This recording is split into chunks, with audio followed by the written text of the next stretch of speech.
Estamos de volta com o Religare. Hoje eu recebo o teólogo Afonso Murad, da Faculdade Jesuíta de Filosofia e Teologia. Nós estamos falando sobre a tarefa, ou as tarefas da teologia. Esse é o tema do 8º capítulo do livro, e acho que nós temos todo esse bloco para falar sobre esse tema, né? Quais são as tarefas da teologia, considerando esse cenário atual que você mais ou menos desenhou na primeira parte da nossa conversa? Há um teólogo espanhol que já fez uma entrevista aqui nesse programa, chamado Torres Queiruga. Ele diz que a grande tarefa da teologia cristã é ajudar a tornar a fé crível, compreensível e vivível.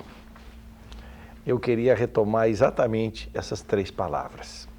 Quando nós falamos da credibilidade da teologia, é a credibilidade da fé cristã. E para isso é muito importante o testemunho de vida dos cristãos e das igrejas nas grandes causas da humanidade. Que as igrejas não estejam preocupadas somente consigo, com seu sucesso, mas realmente tem uma pergunta: em que sentido a boa nova de Jesus contribui para a humanidade ser mais feliz, avançar espiritualmente, fazer um processo de abertura a valores transcendentes? Há uns tempos atrás eu estive em Recife e fui visitar a casa onde morou Dom Helder. E ali, com a irmã que morava ao lado da casa e que cuidava dele, ela foi contando uma série de atitudes cotidianas de Dom Helder. Ele conversava com as flores na entrada da casa e as flores sempre ficavam viçosas, enquanto em outros lugares estavam sempre secas. Ele recebia as pessoas a qualquer hora. Os pobres, os mendigos, os bêbados entravam na casa, conversavam com ele rezava, abençoava. E aquela casa muito, muito simples, com livros que ele adorava ler, era um grande intelectual. E eu olhando aquele ambiente, eu disse: meu Deus, agora eu entendo muita coisa do que eu li e que eu ouvi de Dom Helder. Vendo a casa onde ele morou, escutando o depoimento de vida das pessoas que estiveram em torno a ele. Então, da mesma forma, o saber da fé vai ser crível se cada vez mais os cristãos e as igrejas tiverem uma posição de contribuir efetivamente para construir uma sociedade no Brasil melhor.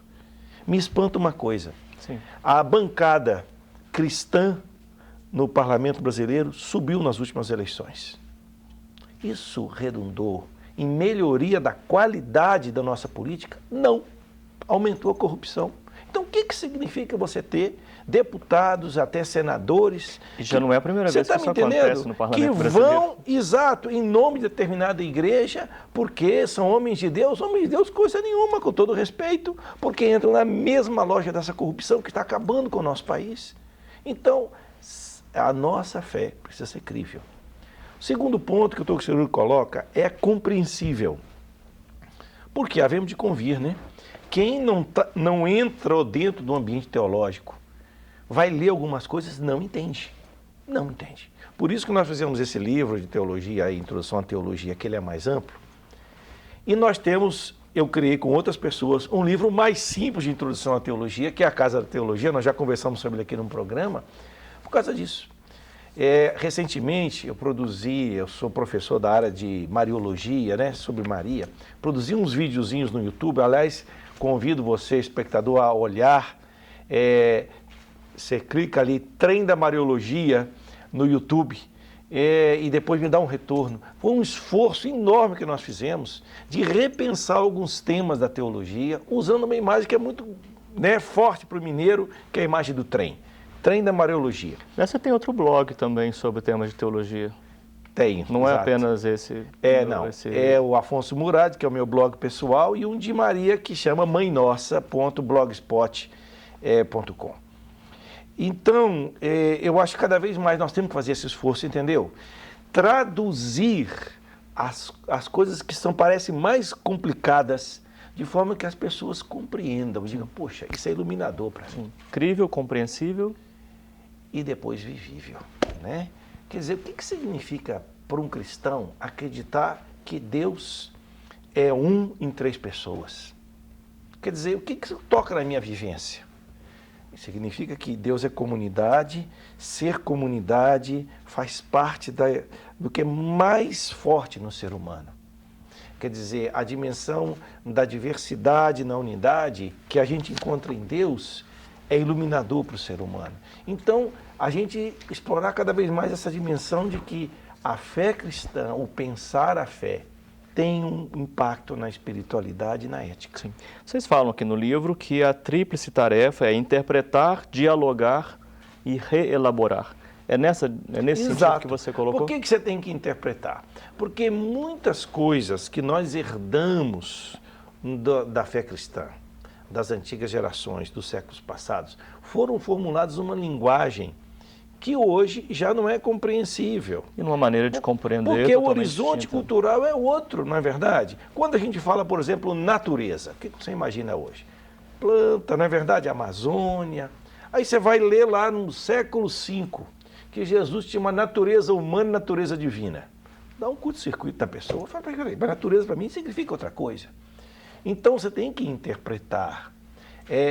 Perceber o horizonte onde foi formulado determinado dogma, uma compreensão da Bíblia, né? E compreendê-lo numa perspectiva. Isso é interpretar. E o interpretar exige reelaborar, né? Repensar em linguagem compreensível. E graças a Deus nós temos hoje já vários teólogos e teólogas que estão realizando essa tarefa. E o dialogar? Não só, agora eu queria ampliar, não só no âmbito ecumênico, mas no âmbito interreligioso. Ah, isso é fundamental. O diálogo, porque aqui o diálogo se dá de várias maneiras. Tem um diálogo que é aquele que a gente conversa quando está junto em causas comuns. Eu acho que esse é extraordinário. Você está ao lado, como eu já estive várias vezes, em causas ecológicas, com pessoas que são espíritas, ou são cristãs, pentecostais, a gente se sente unificado, sabendo que nós somos diferentes, mas tem algo que nos reúne. Há um outro diálogo que é esse nível da espiritualidade, da mística, né? E nesse sentido, João Paulo II fez um dos gestos que eu acho mais bonitos da vida dele, foi aquele momento que ele convocou em Assis líderes de várias religiões e cada um poderia rezar, meditar pela paz no mundo. Então, eu lembro numa vez no Fórum Social Mundial, também nós fizemos um momento deste, madrugada, foi lindo. Então tem esse diálogo. A ECO 92 teve a noite lá das religiões também. Então, esse diálogo ao nível da espiritualidade. O diálogo mais complicado, mais difícil é o nível da doutrina. Claro, porque aí a gente se confronta com grandes diferenças. Eu acho que o diálogo com as religiões e com as igrejas cristãs tem que começar da mística e da ética. Senão é inviável. Mas é possível também no âmbito doutrinário? É possível avançar, sabe por quê?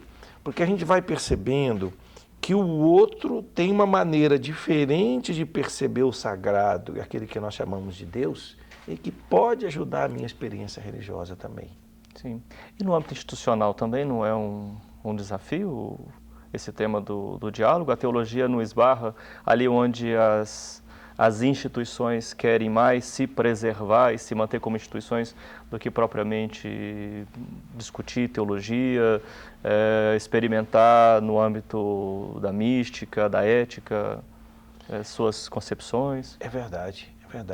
Eu estava trabalhando em Recife com um grupo e coloquei essa temática do diálogo interreligioso e na hora uma pessoa levantou e disse, mas então não significa que tudo é igual? Eu falei, não significa que tudo é igual. Ah, então nós vamos perder o nosso espaço? Não vamos perder o nosso espaço. Mas nós precisamos cada vez caminhar, eu acho que essa dimensão de que nós somos aprendizes. E quando você está num diálogo, é preciso, as suas convicções são importantes. Se eu vou conversar com você, eu não tenho convicção nenhuma, a conversa não vai render nada, não é verdade? Ou então conversa de bêbado e botequim, né? Quer dizer, vai, volta, porque não rende nada. Então eu acho que o diálogo interreligioso, como também o diálogo com a ciência. O diálogo com a ciência é fundamental para a fé cristã. né?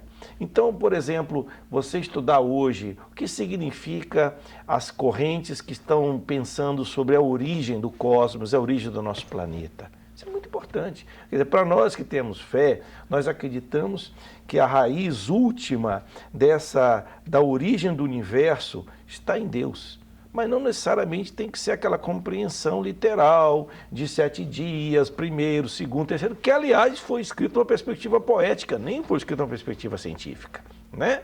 Ali não se trata de 6 etapas históricas. Se trata de uma maneira poética, bonita de pensar a criação. Então, a fé em Deus Criador vai se conjugar com toda a pesquisa que a ciência hoje está colocando sobre a origem do cosmos, a origem do universo. Eu queria lembrar aqui do texto tarefas específicas. Parece que são 7 vocês levantaram. Vocês dizem, é preciso, como tarefa, né, crescer na profissionalização, promover a universidade e a diversidade no pensar teológico, promover a articulação com a pastoral e a espiritualidade, formar evangelizadores e colaborar na evangelização das massas, isso até vocês desenvolveram bastante aqui, contribuir em práticas socioambientais transformadoras, atuar na universidade e, por fim, consolidar-se como teologia pública. Isso não é pouca coisa. Muita tarefa. Ainda bem que essa tarefa não é para um só, né? E também nós apresentamos que essa tarefa, algumas competem aos professores, outras competem aos alunos, outras aos projetos comuns das faculdades e outras às grandes organizações, como é a SOTEA, da qual você também faz parte. Programas de pós-graduação também, além dos cursos de graduação. Eu penso que uma das tarefas hoje importantes para o saber teológico é formar lideranças, formar pessoas que pensam e que sejam multiplicadores. Seja o que nós chamamos no horizonte católico de leigos e leigas, pastores, padres, pessoas que pensam, incorporam saber teológico e multiplicam isso. Nós vivemos numa sociedade hoje que isso é básico, é fundamental. Eu tenho pessoalmente investido nisso. A Faculdade Jesuíta com o Centro Loyola está fazendo uma experiência que tem sido muito bonita para nós que estamos trabalhando nela, que é um curso de especialização em teologia, de 3 anos, 2 noites por semana. Nós temos um público muito diverso, é muito interessante. Claro, é um projeto de teologia cristã a partir do horizonte católico, mas nós temos a grande maioria de católicos, alguns protestantes que espontaneamente foram fazer o curso porque queriam enriquecer o seu horizonte, mantendo-se como protestantes, e pessoas de diferentes pertences religiosas, que estão flutuando em pertences religiosas, e a gente tem conseguido uma coisa bonita. Com esse público tão diferenciado, pensar a fé cristã. Então, eu fui professor do curso de Introdução à Teologia no primeiro semestre e confesso que aprendi muita coisa com esse grupo.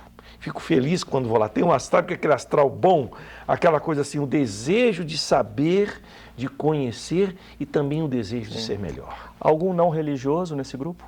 Algum declaradamente não religioso? 2. E como que é o diálogo com o não religioso? Não, eles são pessoas que estão lá em busca. Eles falam, olha, não tem pertença nenhuma, mas eu estou em busca.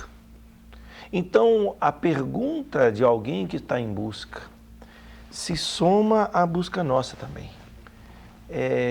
Gente, eu acho que uma oportunidade que nós temos hoje na humanidade é essa. As pessoas estão buscando e as respostas provisórias que elas vão achando, elas vão partilhando umas com as outras. E aí eu acho que a grande função da religião é essa. Ela tem uma tradição bonita, extraordinária, que é uma sabedoria que precisa ser reapropriada. Muito obrigado, Murad. Obrigado, Afage, parceiro do Religar em vários momentos, né? Principalmente através do seu núcleo de extensão que você coordena. O Religare é também um projeto de extensão do Programa de Pós-Graduação em Ciências da Religião da PUC Minas. Para saber mais sobre nossos cursos de especialização e mestrado, acesse pucminas.br/ppgcr. O Religare de hoje fica por aqui, mas você pode rever esta entrevista acessando tvhorizonte.com.br/religare. Obrigado pela sua companhia e um abraço muito cordial. Até a próxima semana com o novo Religare Conhecimento e Religião.